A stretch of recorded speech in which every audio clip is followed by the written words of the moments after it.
ভারতের আকাশপথে অভিনব স্বপ্ন নিয়ে যাত্রা শুরু করতে যাচ্ছে দুইটি নতুন বিমান সংস্থা। এয়ারলাইন দুটির নাম হচ্ছে আল হিন্দ এয়ার এবং ফ্লাই এক্সপ্রেস।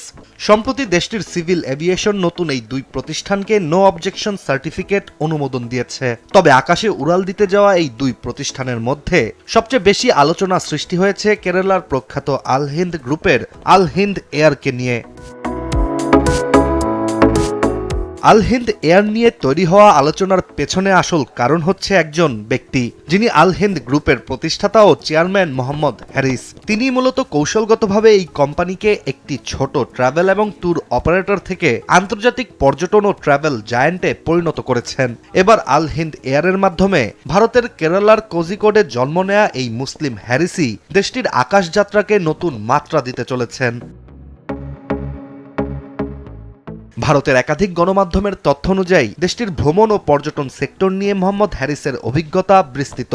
এছাড়া তিনি বর্তমানে ইন্ডিয়ান হজ উমরা অ্যাসোসিয়েশনের ফাউন্ডার জেনারেল সেক্রেটারি হিসেবেও দায়িত্ব পালন করছেন। আর তার নেতৃত্বে আল হিন্দ গ্রুপ শুধুমাত্র ভারতেই নয়, মধ্যপ্রাচ্যেও শক্ত অবস্থান তৈরি করেছে, যেখানে সংযুক্ত আরব আমিরাত, সৌদি আরব, কাতার, ওমান, কুয়েতের পাশাপাশি বাংলাদেশেও আল হিন্দ গ্রুপের অফিস ও পার্টনার রয়েছে। গোলসেন্স গ্রুপ আমার স্বপ্ন পূরণ করেছে, 5 তারকা হোটেলের অংশীদার আমি। এদিকে নতুন করে বিমান যাত্রায় প্রতিষ্ঠিত হতে যাওয়া আল হিন্দ এয়ারকে ভারতের আঞ্চলিক কমিউটার এয়ারলাইন হিসেবে পরিকল্পনা করা হচ্ছে। শুরুতে এটিআর 72600 মডেলের বিমান দিয়ে প্রতিষ্ঠানটি যাত্রা শুরু করবে, যার মাধ্যমে দক্ষিণ ভারতের অভ্যন্তরীণ রুটে দ্রুত, নির্ভরযোগ্য ও ঝামেলামুক্ত বিমান সেবা দেওয়ার লক্ষ্য নিয়ে এগোচ্ছে প্রতিষ্ঠানটি। আর কোচি আন্তর্জাতিক বিমানবন্দরকে প্রাথমিক হাব হিসেবে ব্যবহার করবে আল হিন্দ এয়ার।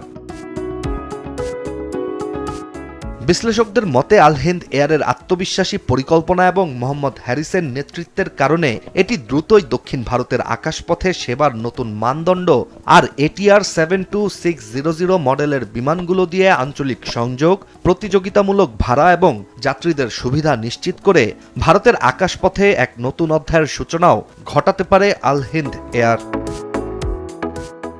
ইশতিয়াক হোসেন, দেশ টিভি।